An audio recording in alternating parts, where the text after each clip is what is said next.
ঘরে যদি থাকে 1 কাপ আটা তাহলে বানিয়ে নিতে পারেন দুর্দান্ত স্বাদের এই মজার রেসিপিটি। এই রেসিপিটি ছোট বড় সবাই অনেক বেশি পছন্দ করবে। আসসালামু আলাইকুম বন্ধুরা, স্বাগত জানাচ্ছি শারমিন কিচেনে নতুন একটা রেসিপি দেখার জন্য। আশা করছি আজকের রেসিপিটি আপনাদের কাছে ভালো লাগবে। আজকের রেসিপির জন্য এখানে আমি 1.5 কাপ আটা নিয়েছি, চাইলে আপনারা কম বেশি করে নিতে পারেন। দিয়ে দিলাম 1/2 চামচ লবণ, দিয়ে লবণটাকে আমি ভালো করে আটার সাথে মিলিয়ে নিয়েছি। এখন অল্প অল্প পানি দিয়ে আমি একটা ডো করে নেব।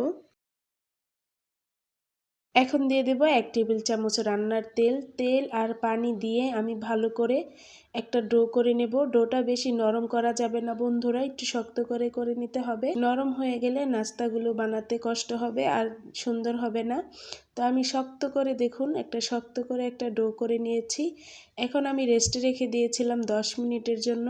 তো 10 মিনিট পর এখন আমি একটা বড় সাইজের রুটি বেলে নেব।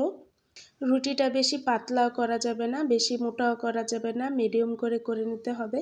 বেশি মোটা হলে নাস্তাগুলো খেতে ভালো লাগবে না। তো আমি কোনা শেপ করে কেটে নিয়েছি। এখন এর মধ্যে আমি লম্বা লম্বা করে এই যে দেখুন কেটে নিচ্ছি। তো একইভাবে আমি নাস্তাগুলো কেটে নেব। কাটার সময় কিছু অংশ ভালো না হয় তাহলে ওগুলো বাদ দিয়ে আবার নতুন করে বানিয়ে নিতে পারেন। তো এখানে আমি গোল গোল করে কেটে নিচ্ছি। তো গোল গোল কাটার পরে দেখুন বন্ধুরা, এক কোনা এভাবে ধরে আরেক কোনা এভাবে লাগিয়ে দিলেই সুন্দর একটা শেপের নাস্তা তৈরি হয়ে যায়। দেখুন বন্ধুরা, একইভাবে আমি আপনাদের সাথে শেয়ার করছি। বন্ধুরা, এটা দেখে বুঝে নিতে হবে। দেখুন আমি কত সুন্দর করে বানিয়ে নিচ্ছি।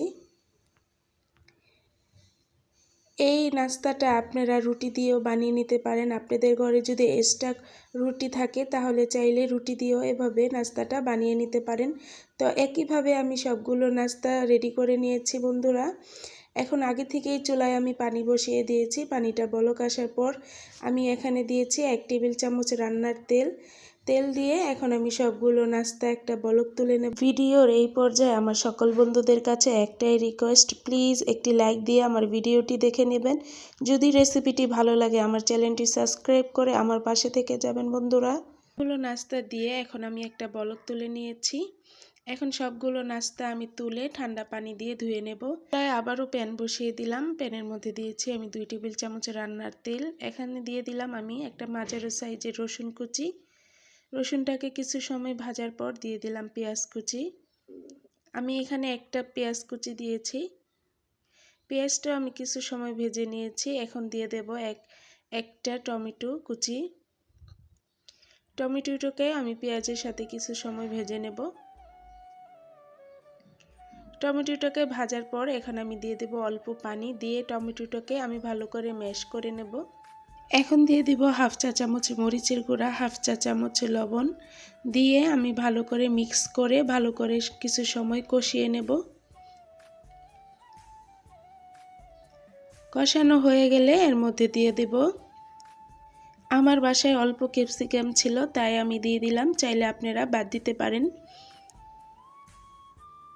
তো অল্প ক্যাপসিকাম দিয়ে আমি ক্যাপসিকামটাকে কিছু সময় ভেজে নিয়েছি। এখন দিয়ে দিলাম কাঁচামরিচ ফালি। এখানে সিদ্ধ করা নাস্তাগুলো দিয়ে আমি ভালো করে মিক্স করে নেব। ভালো করে মিক্স করা হয়ে গেলে এর মধ্যে দিয়ে দেব একটা ম্যাগি মশলা, দিয়ে মিক্স করে নেব। এখানে দিয়ে দেব অল্প পানি দিয়ে আমি আরও 2 থেকে 3 মিনিট রান্না করে নেব। রান্নাটা আমার কমপ্লিট হয়ে গেছে, এখন আমি নামিয়ে নেব। দেখুন বন্ধুরা, দেখতে কত লোভনীয় হয়েছে, খেতে অনেক বেশি মজা হয়েছিল। আজকের রেসিপিটি আপনাদের কাছে কেমন লাগলো অবশ্যই কমেন্টে জানাবেন। যদি ভালো লেগে থাকে আমার চ্যানেলটি সাবস্ক্রাইব করে আমার পাশে থেকে যাবেন বন্ধুরা। আজকের ভিডিওটি এই পর্যন্তই। সবাই ভালো থাকবেন, সুস্থ থাকবেন। আল্লাহ হাফেজ। আসসালামু আলাইকুম।